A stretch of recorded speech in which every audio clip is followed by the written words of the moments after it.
Van de Graaff generator पढ़ने से पहले आपको एक इंपॉर्टेंट चीज पता होनी चाहिए और वो चीज का नाम है एक्शन ऑफ शार्प पॉइंट्स। तो शार्प पॉइंट के एक्शन की वजह से क्या होता है, ठीक है।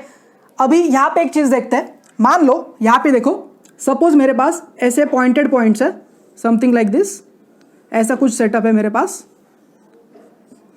और यहां पे अगर आपने समहाउ यहां पे चार्जेस दे दिए तो जितने भी चार्जेस होते हैं ना वो पॉइंट्स पे ज्यादा एक्यूमुलेट होते हैं। और अगर ये पॉइंट्स अगर आप देखते हो तो यहाँ पे जो सिग्मा होता है ना उसकी वैल्यू भी कंपैरेटिवली ज़्यादा होती है। अभी ये जो चीज़ है इसका हमें वैन डी ग्राफ जनरेटर में बहुत यूज़ करना है। ये कॉन्सेप्ट की वजह से वैन डी ग्राफ जनरेटर जो बनाया गया था वो परफेक्ट बन गया था, ऐसा हम लोग मान सकते हैं, ठीक है। यहाँ पे हम लोग देखते हैं कुछ एप्लीकेशंस, देखो लाइटनिंग होती है ना, तो लाइटनिंग होती है बारिश के ड्यूरेशन में।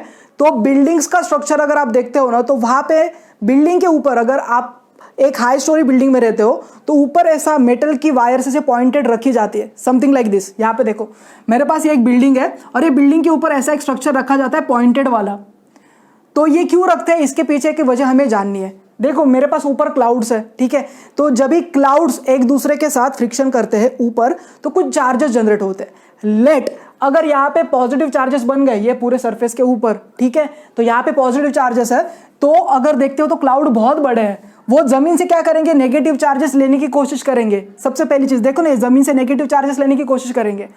अभी यहाँ पे क्या होता है, ये जो क्लाउड्स है उसके नजदीक जो चीज होती है ना वहां से वो पहले चार्जेस लेने की कोशिश करेंगे। अगर देखो ये बिल्डिंग आपकी कंक्रीट की है सबसे बड़ी, यहाँ पे छोटी बिल्डिंग्स है, यहाँ पे भी बड़ी बिल्डिंग्स है, तो ये जो बिल्डिंग है ये इंसुलेटिंग है ना, कंक्रीट बैड कंडक्टर है इलेक्ट्रिसिटी का। तो यहाँ पे क्या होगा, नेगेटिव चार्जेस ये सरफेस के ऊपर एक्यूमुलेट हो सकते हैं और बिकॉज ऑफ दिस यहाँ पे आपकी बिल्डिंग डैमेज होने के चांसेस बहुत ज्यादा है।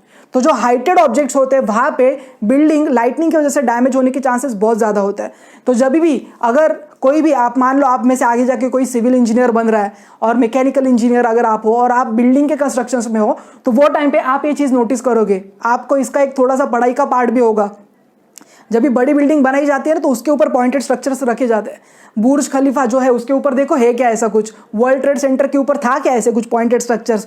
बारिश के टाइम पे मतलब देखो जब बिल्डिंग कंस्ट्रक्ट किया जाता है तो विंड के ऊपर भी काम किया जाता है बहुत ज्यादा। एट द सेम टाइम ये जो हाइट्स है उसके ऊपर पॉइंटेड स्ट्रक्चर्स भी रखे जाते हैं सो दैट बिल्डिंग को बचाया जाए।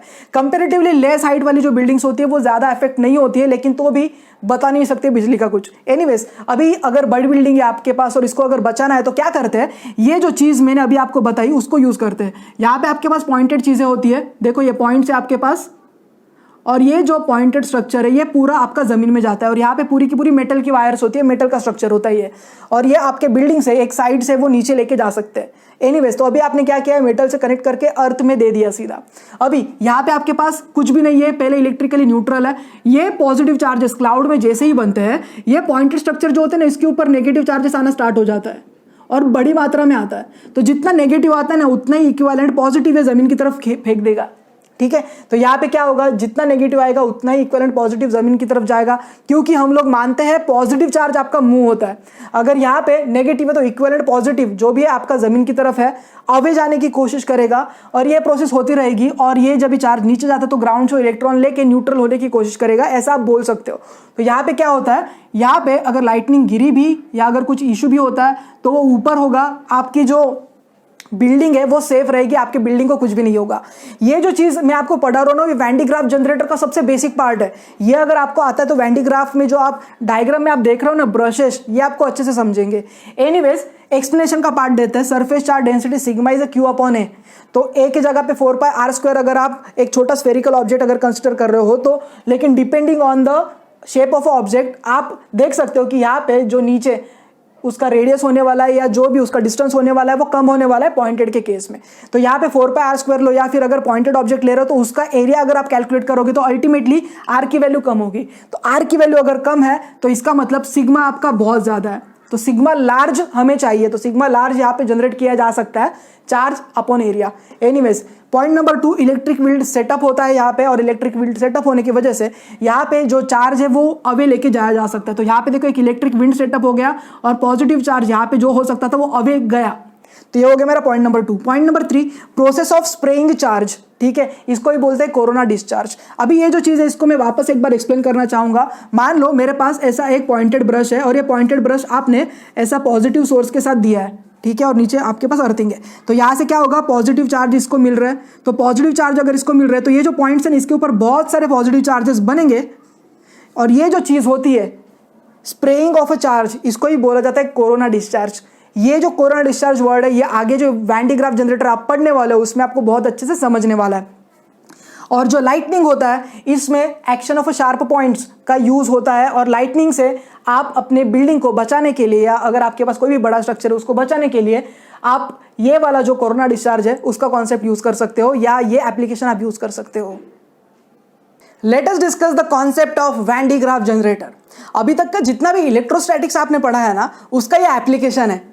तो मतलब लेक्चर जब स्टार्ट किया था तभी आपने चार्ज के बारे में पढ़ा था, charging by conduction, charging by induction पढ़ा था। उसके बाद आपने इलेक्ट्रोस्टैटिक पोटेंशियल के बारे में पढ़ा था, ठीक है। ये सारी चीज़ें हम लोग ने प्रॉपरली देखी है। तो जितना भी फिजिक्स आपने इलेक्ट्रोस्टैटिक से रिलेटेड जो पढ़ा है भाई उसका एक पूरा एप्लीकेशन आपको वैन डी ग्राफ जनरेटर में दिख जाता है। अभी वैन डी ग्राफ जनरेटर बनाने के पीछे की वजह क्या थी? देखो एक कोई तो एक डिवाइस है जो हमें यूज करना है। अभी क्वेश्चन ये आता है कि हम अलग अलग टाइप के डिवाइसेस क्यों यूज करते हैं। एक थोड़ा सा बेसिक बताना चाहूंगा सो दैट आपको थोड़ा एक आइडिया मिल जाएगा और एक लेक्चर का फ्लो में भी सेट कर पाऊंगा। देखो हम लोग मोबाइल फोन यूज करते हैं, है ना। तो मोबाइल फोन यूज करते हो, आज तो आप स्मार्टफोन यूज कर रहे हो। स्मार्टफोन के ऊपर आपको क्या क्या दिख रहा है, डिस्प्ले दिख रहा है ना, और उसके अंदर लाइक आईसीज यूज हो रहे हैं और डिपेंडिंग ऑन दैट प्रोग्रामिंग वगैरह उसके अंदर की जाती है। तो आपके पास इलेक्ट्रॉनिक डिवाइसेस होती है। पहले आप रेडियो के ऊपर कुछ सुन रहे थे तो रेडियो बनाया गया था, सेम चीज़ को विजुअल करना है तो टेलीविजन था। बहुत सारी डिवाइसेस होती है, तो डिपेंडिंग ऑन एप्लीकेशंस डिवाइसेस को बनाया जाता है। तो अगर आप वैन डी ग्राफ जनरेटर ये अगर देखते हो तो ये वैन डी ग्राफ करके एक साइंटिस्ट थे, उन्होंने इन्वेंट किया है और ये जो इन्वेंशन का ड्यूरेशन था इट इज़ अप्रॉक्सीमेटली 1929-1930s में था। तो मतलब आज है 2020, यहाँ से अगर आप कैलकुलेट करते तो लगभग 90 साल पहले का ये इन्वेंशन आप बोल सकते हो। अभी क्वेश्चन ये आता है कि 90 साल पहले ऐसा डिवाइस बनाने की ज़रूरत क्यों पड़ी थी। तो थोड़ा फिजिक्स केमिस्ट्री तो आपको भी पता होगा और उसके हिसाब से अगर आप देखते हो तो मॉडर्न फिजिक्स जो था वो इवॉल्व हो रहा था वो ड्यूरेशन में, और वो टाइम पे बहुत सारे ऐसे सब्सटेंसेस थे उनको पढ़ना ज़रूरी था। पहले क्या माना जाता था, आपके पास पॉजिटिव नेगेटिव चार्जेस है ना, मतलब कोई भी अगर एक सब्सटेंस है तो उसमें पॉजिटिव नेगेटिव चार्जेस है ऐसा बोला जाता था। फिर जे थॉमसन का मॉडल आया, है ना, और उसके बाद फिर बहुत सारी चीज़ें आई जैसे कि सेंटर में आपके पास न्यूक्लियस है, प्रोटॉन न्यूट्रॉन होता है, आउटर शेल में इलेक्ट्रॉन्स मूव करते हैं। उसके बाद भी बहुत सारे सब एटॉमिक पार्टिकल्स आए और वो सारी चीज़ों का अगर पढ़ना है तो हमें क्या करना पड़ेगा, जो एटम है उसको ही ब्रेक करना पड़ेगा या जो छोटी चीज़ें होती है उसको ब्रेक करना पड़ेगा, और इसके लिए बहुत हाई एनर्जी के पार्टिकल्स चाहिए। मान लो मेरे पास एक सब्सटेंस है यहाँ पे और मेरे पास बहुत छोटा पार्टिकल है। हम क्या करेंगे, ये जो छोटा पार्टिकल है, स्मॉल पार्टिकल है, इसको वेरी हाई वेलोसिटी से इसके ऊपर कोलाइड करेंगे। तो जब ये कोलिजन होता है तो ये जो सब्सटेंस था, ये जो छोटा सा पार्ट था, ये टूट जाएगा, और जब ये टूट जाता है तो ब्रेक करने के बाद उसकी प्रॉपर्टीज विजिबल हो जाती है, उसको स्टडी करना आसान होता है। तो ये सबसे बड़ी चीज थी। अभी आप क्वेश्चन पूछेंगे कि वैन डी ग्राफ जनरेटर ये आज तक का बेस्ट है, नहीं, उसके बाद भी बहुत सारे पार्टिकल एक्सेलरेटर्स आए। एक एग्जांपल बताना चाहूंगा जो आप आगे जाके पढ़ने वाले हो, दैट इज अ साइक्लोट्रॉन। ठीक है, साइक्लोट्रॉन में क्या होता है, आपके पास एक इलेक्ट्रिक फील्ड होता है जिसमें एसी करंट लगता है आपको, ऑल्टरनेटिंग, है ना, और उसके साथ आपके पास एक मैग्नेटिक फील्ड भी होना चाहिए, तभी जाके आप पार्टिकल को बहुत फार एक्सेलरेट करवाते हैं और एक टारगेट के ऊपर वो हिट होता है, और टारगेट के ऊपर हिट होने की वजह से वो टारगेट में से जितनी भी उसकी प्रॉपर्टीज है वो आप पढ़ सकते हो। तो ये एक पार्टिकल एक्सेलरेटर है। एनीवेज, तो ये हो गई एक वैन डी ग्राफ जनरेटर के बारे में एक बेसिक इंफॉर्मेशन। सबसे पहले देखते हैं इसका introduction. So Van de Graaff generator ये क्यों बनाया गया था? It was build to generate a very high potential difference, millions of volt या फिर आप 10⁶ वोल्ट, इतना वो आराम से जनरेट कर सकता है। और ये क्यों करते हैं, ये एक्सेलरेट करना होता है आपको चार्ज पार्टिकल्स को, इसके लिए वैन डी ग्राफ जनरेटर बनाया गया था। तो अभी हमने क्या देखा, एक इंट्रोडक्टरी पार्ट देखा। एक एग्जांपल बताता हूँ आपको। मान लो एक ऐसा वैन डी ग्राफ जनरेटर आपके पास है, ठीक है, उसको जाके आप टच करो, तो जैसे आप उसको जाके टच करते हो ना, तो क्या होगा, आपके बाल खड़े हो जाएंगे, क्योंकि यहाँ पे कुछ चार्जेस है, आपके बालों में कुछ चार्जेस है ना। तो रिपेल होने की वजह से सेंटर शॉक, पता है वो सेंटर शॉक का पहले ऐड आता था जिसमें मतलब जो भी पर्सन सेंटर शॉक खा रहा है उसके बाल ऐसे बड़े है ना, ऐसे पॉइंटेड हो जाते थे, स्पाइक्स काइंड ऑफ, है ना। पुराने जो बच्चे हैं या फिर बहुत सारे लोगों ने तो वो स्पाइक वाला हेयर स्टाइल भी किया होगा, मैंने भी किया था मेरे टाइम पे। Anyways, let's come back to the main point. तो यहाँ पे अगर आप वो वैन डी ग्राफ जनरेटर को टच करते हो तो आपको बालों में ऐसा कुछ चेंजेस दिखाई देते हैं, वो खड़े हो जाते हैं, है ना। तो ये एक बेसिक जो चीज़ है। अब हम लोग प्रॉपरली देखेंगे कि वैन डी ग्राफ जनरेटर का डायग्राम क्या है। दूसरी बात, वैन डी ग्राफ जनरेटर अगर आप कोई भी रेफरेंस बुक पढ़ना स्टार्ट करोगे ना तो पूरा 2-3 पेजेस में उन्होंने छोटे छोटे फॉन्ट में लिखा हुआ है। तो अल्टीमेटली प्रॉब्लम ये होता है, बच्चे एग्जाम में जाके ये क्वेश्चन 2-3 मार्क के लिए आता है, कभी कभी 4 मार्क के लिए भी पूछा जाता है। तो what they expect, draw the diagram, ये पहली चीज होती है। उसके बाद उसका प्रिंसिपल आपको लिखना होता है, कंस्ट्रक्शन लिखना होता है और वर्किंग लिखना होता है। तो ये जो पूरा का पूरा चीज है ना, वो आपको एक 1.5 पेज के अंदर फिक्स करना होता है, इंक्लूडिंग डायग्राम। 1 पेज 1.5 पेज के अंदर आपको ये फिक्स करना है। तो प्रॉब्लम ये होता है कि उसमें लिखे क्या, इतना सब कुछ दिया है, ठीक है। तो मैंने ये पूरा कॉम्पैक्ट करके, जो आपके टेक्स्ट बुक के 3-4 पेजेस है, जो भी स्टेट बोर्ड से आप IIT के लिए पढ़ रहे हो, जेईई मेंस नीट के लिए पढ़ रहे हो, या फिर कोई भी स्टेट बोर्ड के आप स्टूडेंट हो, तो एक हॉट क्वेश्चन माना जाता है, ठीक है। तो जो भी रेफरेंस बुक आप यूज करने वाले हो उसमें 3-4 पेजेस में ये सब दिया हुआ है। मैं इसको एक कॉम्पैक्ट करके आपको देने वाला हूं। तो हम लोग ये जो है ये प्रॉपरली तो पढ़ने वाले हैं अलॉन्ग विद द नोट्स। तो आप स्क्रीनशॉट ले लो, लेकिन मैं चाहता हूं कि जितने भी नोट्स अभी तक मैंने आपको दिए हैं बोर्ड के ऊपर, वो आप अपनी नोटबुक में कॉपी कर लेना, आपको इससे ज्यादा फायदा होने वाला है। Let's come back to the Van de Graaff generator diagram. देखो क्या क्या है। सबसे पहले मेरे पास एक ब्रश है जिसको मैंने ब्रश B1 बोला है। ये जो ब्रश होता है ये चार्ज को स्प्रे करने के लिए यूज करते हैं। दूसरा है मेरे पास सेकेंड ब्रश, और इसको हम लोग बोलते हैं कलेक्टिंग ब्रश। अभी इसके पहले जब भी आप ये बड़ी डायग्राम बनाना स्टार्ट करोगे तो आपको सेंटर वाला पार्ट जो है वो सबसे पहले ड्रॉ करना है। तो सेंटर में देखो मेरे पास क्या है, मेरे पास सेंटर में एक स्फीयर है, ठीक है, और नीचे आपके पास एक पुली जैसा सिस्टम है जिसके ऊपर आपने एक कन्वेयर बेल्ट लगाया है। और ये पूरा कन्वेयर बेल्ट मूव करने के लिए आपके पास एक मोटर है। तो मोटर यहाँ पे ड्रॉ नहीं की है, जरूरत नहीं है। तो यहाँ पे आपके पास ऐसा कुछ सेटअप है। और यहाँ पे ये जो बेल्ट है इंसुलेटिंग बेल्ट है, जो रबर से बनाया जाता है, या फिर इसमें नायलॉन भी यूज किया जा सकता है। एनीवेज, तो यहाँ पे आपके पास ब्रश B1 है, यहाँ पे आपके पास ब्रश B2 है। ये जो ब्रश B1 है ये हाई टेंशन सोर्स के साथ सेट करके रखते हैं, या उसके साथ इसको कनेक्ट किया जाता है, और नीचे आपने इसको अर्थ कर दिया है, ग्राउंड कर दिया है। दूसरा, आपके पास ये जो सेकेंड ब्रश है वो कनेक्ट किया जाता है आउटर कंडक्टिंग स्फीयर के साथ, जो बड़ा स्फीयर है। तो आपके पास अभी छोटा स्फीयर हो गया और बाहर आपके पास एक बड़ा स्फीयर हो गया। तो ये 2 चीजें हो गई। ओके, अभी यहाँ पे क्या क्या चीजें आपको और यूज करनी है उसके बारे में भी देखते हैं। अभी यही डायग्राम में मैंने आयन सोर्स करके एक चीज लिखी है। अभी देखो ना, अल्टीमेट हमारा पर्पस क्या होता है, हमारे पास एक मटेरियल होता है, उसकी प्रॉपर्टीज को आपको पढ़ना है। तो ये जो आयन आपके पास है, हाई पोटेंशियल एनर्जी को कन्वर्ट किया जाता है, और उसके बाद ये रैपिडली मूव करेगा, ऐसे मूव करेगा मूव करेगा मूव करेगा, और ये टारगेट के ऊपर हीट होगा। तो जैसे ये टारगेट के ऊपर हीट होगा, इसमें से कुछ ना कुछ पार्टिकल्स या जो भी चीज़ें हैं वो बाहर आएंगी, और उस चीज़ को आप आसानी से पढ़ सकते हो। तो इसके लिए ये जो पूरा सेटअप है वो यूज़ करते हैं। और एक बात, ये जो पूरा आपके पास वैन डी ग्राफ का सेटअप है, ये एक स्टील चेंबर के अंदर रखा जाता है, और इसमें नाइट्रोजन और मीथेन होता है। अभी ये क्यों करता है इसके बारे में भी हम लोग बात करेंगे।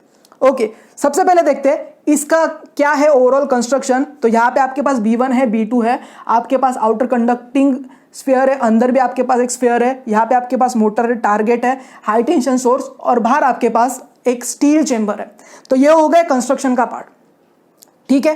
ओके, अभी यहाँ पे हम लोग देखते हैं कि और कौन सी चीजें इसमें है, और इसकी वर्किंग के बारे में भी हम लोग बात करते हैं। तो सबसे पहले देखते हैं यहाँ पे ये जो हाई टेंशन है, यहाँ से आप पॉजिटिव चार्ज को सेट करोगे। अभी देखो यहाँ पे पॉइंटेड एंड्स है, और पॉइंटेड एंड्स में हमने क्या देखा है, वहां पे सरफेस चार्ज डेंसिटी जो होती है वो बहुत ज्यादा होती है। तो सरफेस चार्ज डेंसिटी, सिग्मा का फॉर्मूला तो हमें पता है। सिग्मा का फॉर्मूला क्या होता है, sigma is equal to charge distributed per unit area. तो यहाँ पे अगर आप देखते हो तो एरिया बहुत छोटा है, तो इसके लिए सिग्मा की वैल्यू जो होती है वो बहुत ज्यादा होती है। तो यहाँ से आपको क्या मिलने वाला है, यहाँ से आपको पूरा का पूरा ऐसा पॉजिटिव चार्ज मिलने वाला है। ये पॉजिटिव चार्ज आपके ये पॉइंट्स के ऊपर जाएगा, इधर भी जाएगा, सब जगह पे जाएगा। ओके, अभी क्या हो रहा है, ये जो बेल्ट है ना वो मूव हो रहा है, और बेल्ट के ऊपर कोई भी चार्ज नहीं है। तो जैसे ये पॉजिटिव चार्जेस यहाँ पे आ जाते हैं, है ना, तो क्या करेंगे, ये जो बेल्ट है ना, ये बेल्ट में से नेगेटिव को अट्रैक्ट करने की कोशिश करेंगे। क्यों? बिकॉज अभी ये बहुत ज्यादा पॉजिटिव हो गए। और हमने पढ़ा है चार्जिंग बाय इंडक्शन में क्या होता है, अगर एक जगह पे आपके पास पॉजिटिव है और दूसरा अगर आपके पास न्यूट्रल बॉडी है, तो वो न्यूट्रल बॉडी में से नेगेटिव अपनी तरफ खींचने की कोशिश करेगा। तो जब ये नेगेटिव को अपनी तरफ खींचने की कोशिश करता है तो क्या होगा, इधर से बहुत सारे नेगेटिव आपको यहाँ पे आते हुए दिखाई देंगे और ये जो पॉजिटिव है इसको ये नलीफाई करना स्टार्ट करेंगे। तो बहुत सारे नेगेटिव अगर यहाँ से ये बेल्ट से यहाँ पे आ रहे हैं तो अल्टीमेटली जो भी बचेंगे वो क्या होगा, दैट विल बी पॉजिटिव। और ये जो पॉजिटिव चार्जेस है ये अभी ऊपर मूव करने वाले हैं, तो ये ऊपर मूव करेंगे, ये पॉइंट तक पहुंचेंगे। तो जैसे ये पूरे के पूरे ऊपर मूव करते हैं, पॉजिटिव तक आते हैं, तो अल्टीमेटली क्या होगा, देखो ये जो पूरा सेटअप है ये इनिशियली एक ब्रश B2 के साथ कनेक्ट किया है। तो ब्रश B2 जो है ये पॉजिटिव होने की वजह से इसके सरफेस के जस्ट नजदीक आपको बहुत सारे नेगेटिव चार्जेस दिखाई देंगे चार्जिंग बाय इंडक्शन की वजह से। और बहुत ज्यादा नेगेटिव चार्ज होने की वजह से यहाँ पे क्या होगा, एक इलेक्ट्रिक विंड सेटअप होगा और ये पॉजिटिव को अपनी तरफ ले लेगा और जितना नेगेटिव यहाँ पे वो नलीफाई होने के बाद बाकी का जितना भी पॉजिटिव है वो आउटर सरफेस पे अभी जाने वाला है। ओके, तो ये आउटर सरफेस पे गया और ये प्रोसेस जो है अभी ये जो बेल्ट है वो नीचे जाएगा और ये प्रोसेस होती ही रहेगी कंटिन्यू। तो मतलब ये पॉइंट्स के बाद आपका जो बेल्ट है वो न्यूट्रल हो चुका है और अब ये नीचे जाएगा और यहाँ से अगेन आपको हाई टेंशन सोर्स है तो पॉजिटिव चार्जेस आपके रहेंगे यहाँ पे बहुत हैवी, यहाँ से वो इलेक्ट्रॉन्स को खींचेगा, पॉजिटिव ऊपर जाएगा और यहाँ से ये हमेशा बाहर की तरफ जाएगा। तो एक चीज तो हम ऑब्जर्वेशन के साथ बता सकते हैं, जो अंदर का आपका स्फीयर है वो हमेशा हायर पोटेंशियल पे है, जो बाहर का है वो हमेशा नेगेटिव पोटेंशियल पे। तो अभी तक हमने जितना भी डिस्कस किया है उसको एक बार देख लेते हैं और उसके बाद फिर आगे और पढ़ना है हमें, बाद में पढ़ते हैं। सबसे पहले देखते हैं प्रिंसिपल, थोड़ा थोड़ा डाइजेस्ट करेंगे ना तो ये याद हो जाता है और बाद में आपको मेहनत नहीं करनी है। एक बार मैंने बोर्ड पे लिखा है इंट्रोडक्शन, प्रिंसिपल, कंस्ट्रक्शन और उसके बाद इसका वर्किंग भी है। एनीवेज, तो प्रिंसिपल देखते हैं, एक्शन ऑफ शार्प पॉइंट्स। तो यहाँ पे ये जो शार्प पॉइंट्स एक्ट कर रहे हैं इसको ही बोला जाता है कोरोना डिस्चार्ज, है ना। देखो कोरोना ने पूरे दुनिया को हिला दिया है, तो वैन डी ग्राफ के लिए भी मतलब कोरोना डिस्चार्ज ये यूज किया है उन्होंने। Second, charge is transferred from the first surface to second. तो ये देखो ये फर्स्ट है आपका और यहाँ पे आपके पास जो भी है दैट इज द सेकेंड। तो फर्स्ट से सेकेंड आपका चार्ज ट्रांसफर हो रहा है, तो ये हो गया इसका प्रिंसिपल। तो हमने क्या देखा था, सबसे पहले इंट्रोडक्शन देखा था, उसके बाद हमने प्रिंसिपल देखा। अभी देखते हैं कंस्ट्रक्शन। अभी जब भी कंस्ट्रक्शन आप लिखोगे आपको याद नहीं करना है कुछ, ये डायग्राम में आपको जो भी दिख रहा है ना एज इट इज आप 2-3 पॉइंट्स में लिख के खत्म करोगे। एनीवे, सबसे पहले देखते हैं in the following figure S represents large spherical conducting shell which is having a radius of a few meters। देखो मतलब मैंने तो मेन पॉइंट्स लिखे लेकिन स्टेटमेंट आपको खुद से अभी लिखने आनी चाहिए, तो जो भी पॉइंट्स है आप अपने लैंग्वेज में इसको कन्वर्ट कर देना। तो S represents a large spherical conducting shell which is having a radius which is of a few meters। It is kept on a suitable height on a insulating pillars. तो ये जो पूरा setup है वो एक पिलर्स के ऊपर रखा जाता है, ये डायरेक्ट जमीन पे नहीं रखते। ये कंस्ट्रक्शन का पार्ट है, आप इसमें कुछ नहीं कर सकते। नेक्स्ट आपके पास पुली है, तो पुली क्या करता है, ये एक लॉन्ग नैरो बेल्ट है।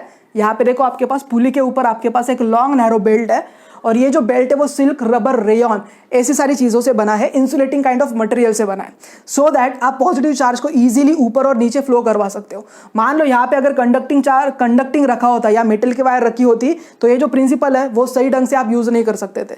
तो इसके लिए प्रॉपर्टीज ऑफ कंडक्टर, इंसुलेटर ये पढ़ना ज़रूरी होता है। अगर ये पर्सन जिसने भी इन्वेंट किया है वैन डी ग्राफ ने, अगर यहाँ पे मान लो कंडक्टिंग बेल्ट रखा होता तो उसका शायद काम खराब होने वाला था। तो इसके लिए प्रॉपर्टीज को पहले से ही पढ़ना जरूरी होता है, इसके लिए तो इतना बेसिक करवाते हैं।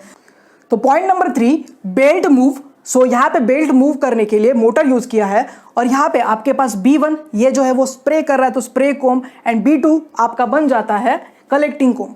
पॉइंट नंबर 4 देखते हैं, जनरेटर जो है वो पूरा का पूरा एक स्टील चेंबर में फिल करके रखते हैं विथ नाइट्रोजन एंड उसमें मीथेन ये गैस भी होते हैं और ये जब भी रखा जाता है तभी हाई प्रेशर में रखा जाता है। देखो यहाँ पे आपके पास एक पूरा का पूरा एक स्टील चेंबर है, अगर वो नहीं होता, ये स्टील चेंबर अगर नहीं होता तो यहाँ पे क्या होता है, देखो आपके पास ये पॉजिटिव चार्जेस यहाँ पे है, एक बार रफ करके बता देता हूँ, यहाँ पे आपके पास पॉजिटिव चार्जेस है, ठीक है।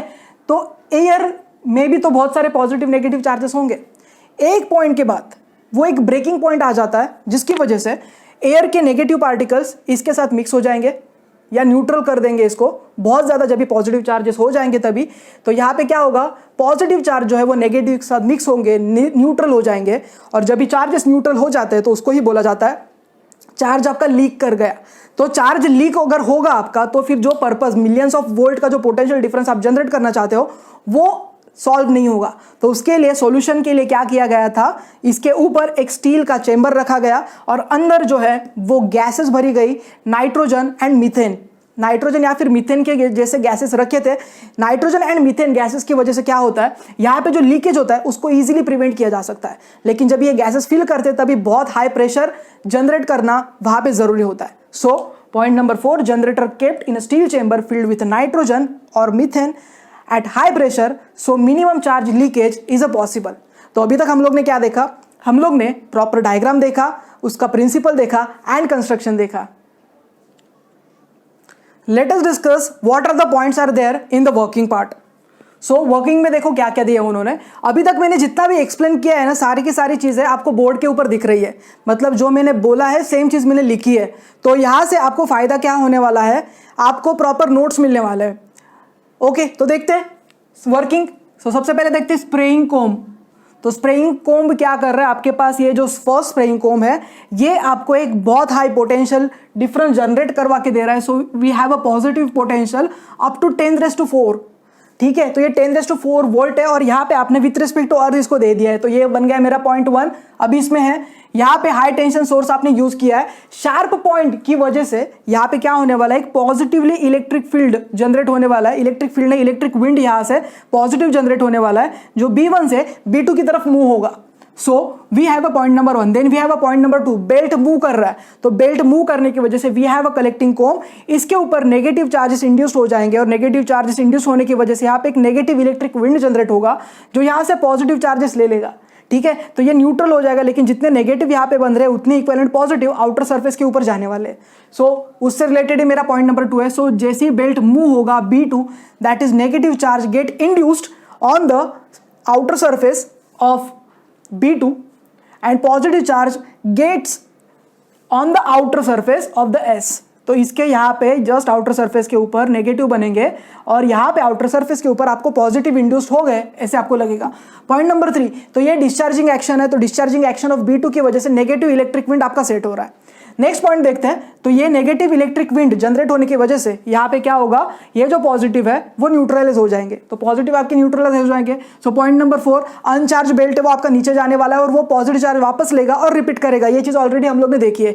यहाँ पे क्या कर रहे हैं हम लोग, जो भी मैंने बोला है ना उसको एक बार लिख के अगर आप देखोगे तभी जाके आपका वो 3-4 मार्क का काम फिक्स होने वाला है। एनीवेज, सो जैसे ही पॉजिटिव चार्ज सरफेस के ऊपर बढ़ना स्टार्ट होता है तो अल्टीमेटली पोटेंशियल डिफरेंस भी आपका बढ़ने वाला है। पॉइंट नंबर 4 देखते हैं। एयर जो होता है उसका एक ब्रेकिंग फील्ड होता है और उसकी वैल्यू होती है 3 × 10⁻⁶ वोल्ट पर मीटर। तो यहाँ पे बहुत सारे पॉजिटिव अगर बन जाएंगे तो यहाँ पे एयर की जो इलेक्ट्रिक ब्रेकिंग पॉइंट है तो वो ब्रेकिंग पॉइंट से ज्यादा अगर चार्जेस वहां पे हो गए तो वो न्यूट्रलाइज कर देंगे। So break down field of air is 3 × 10⁻⁶ volt per metre. So potential on S exceeds, so air around surface get ionized और वहां पे आपको दिखाई देगा कि चार्ज आपका लीक हो रहा है, तो चार्जेस का लीकेज होना स्टार्ट होगा। पॉइंट नंबर 5 देखते हैं। लीकेज को मिनिमाइज करने के लिए हम लोग स्टील चेंबर यूज करेंगे जिसमें नाइट्रोजन और मीथेन होगा और जिसको हाई प्रेशर पे आप रखोगे। तो ये सारे पॉइंट्स हम लोग ने देखे हैं। पॉइंट नंबर 6 देखते हैं। यहाँ पे आपको जो आयन सोर्स है वहां से आपको एक आयन को या फिर एक पार्टिकल को एक्सेलरेट करवाना है।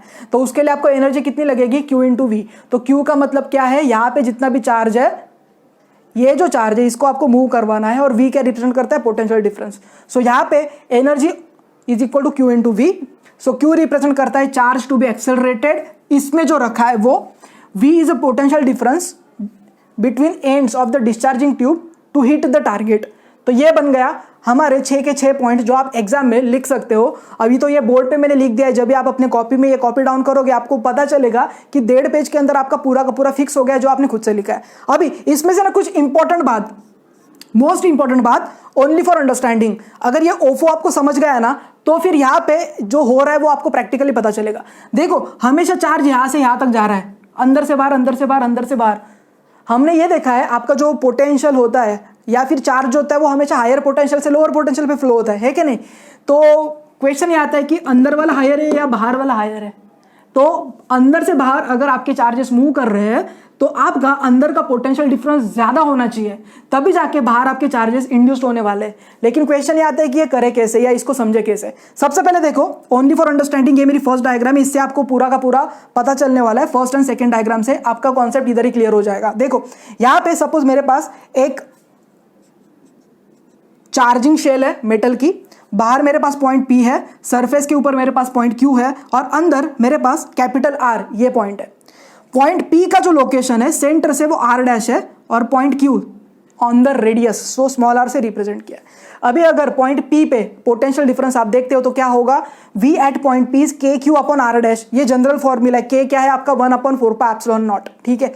एनीवेज VQ एंड VR की वैल्यू तो हमेशा सेम होगी, KQ अपॉन R। ये Q होगी, सरफेस के ऊपर KQ अपॉन R है पोटेंशियल की वैल्यू। लेकिन अगर सरफेस के ऊपर अगर आप कोई भी दूसरा टेस्ट चार्ज रखते हो और उसको मूव करवाते हो तो उसके ऊपर जो पोटेंशियल लगने वाला है वो सेम है।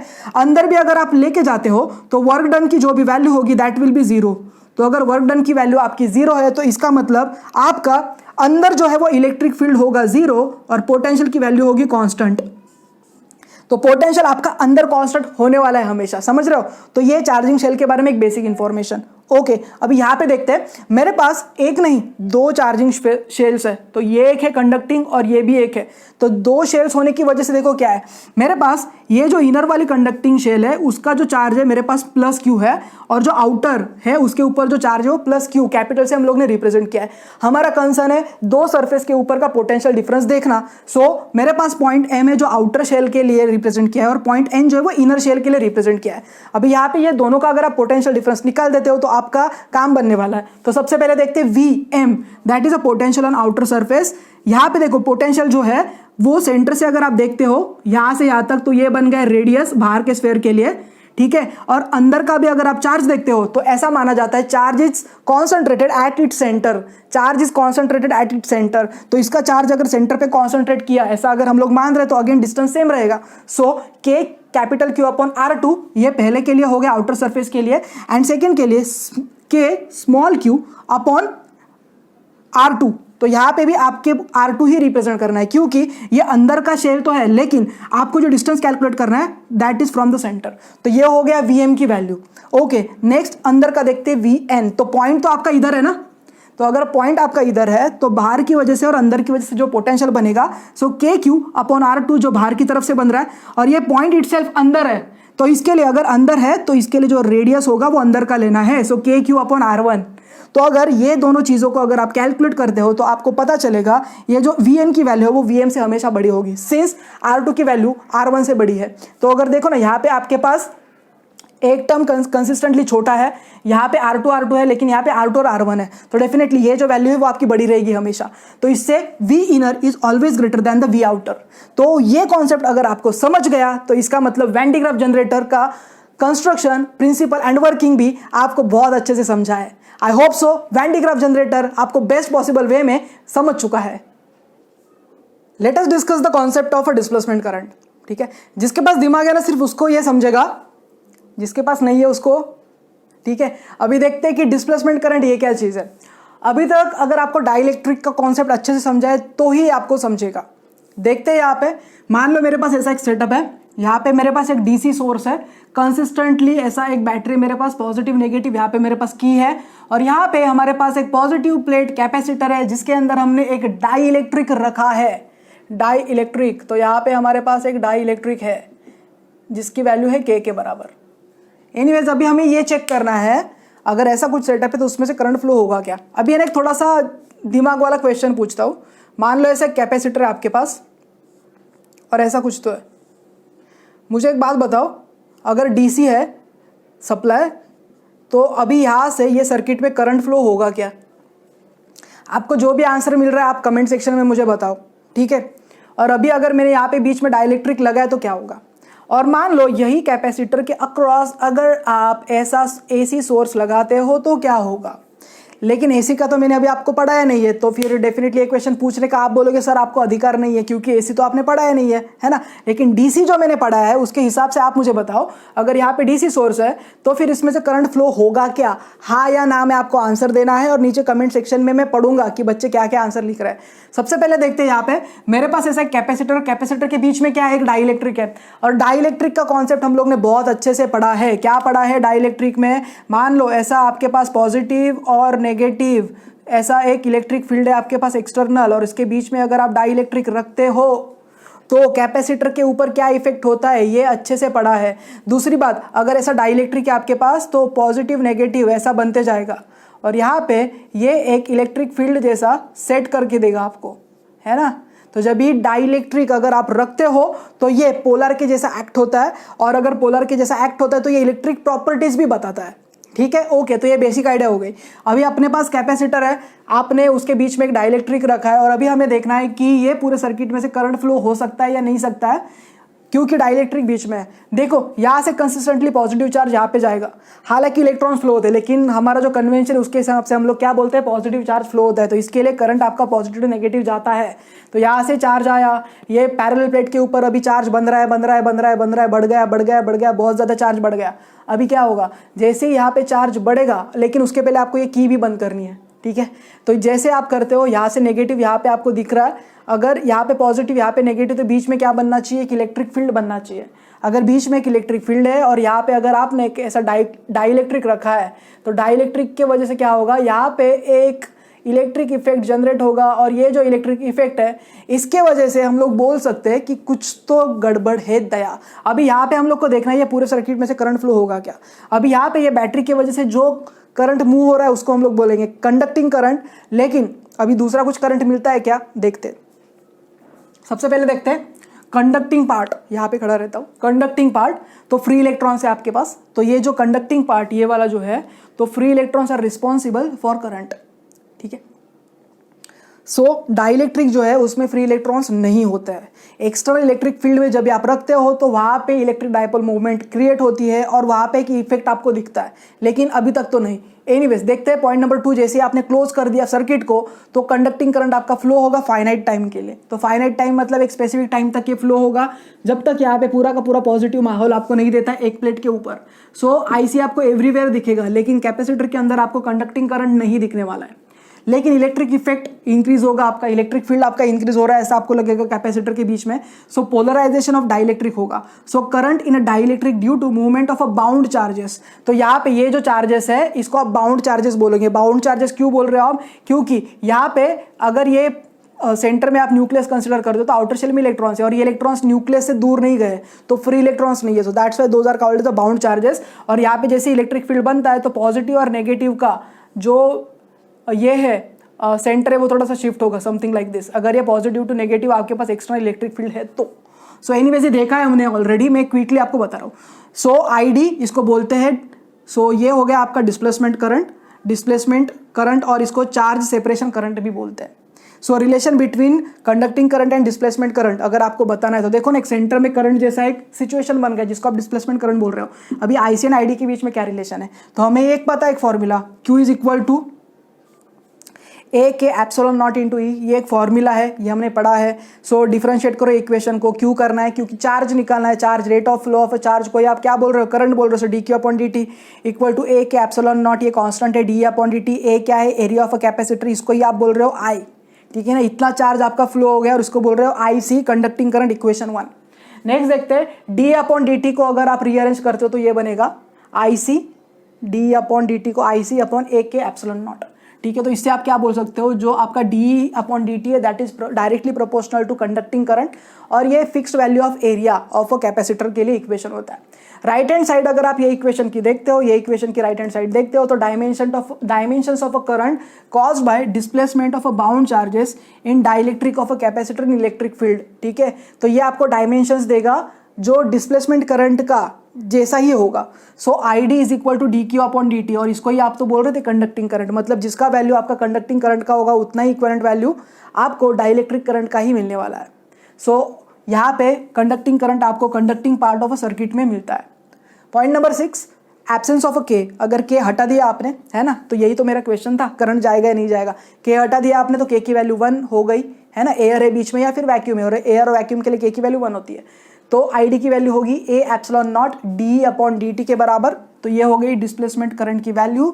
सो I D do not remain confined in a space, तो डिस्प्लेसमेंट करंट जो होता है वो do not remain confined in a space, I D exist at any point in a space where time varying electric field exist.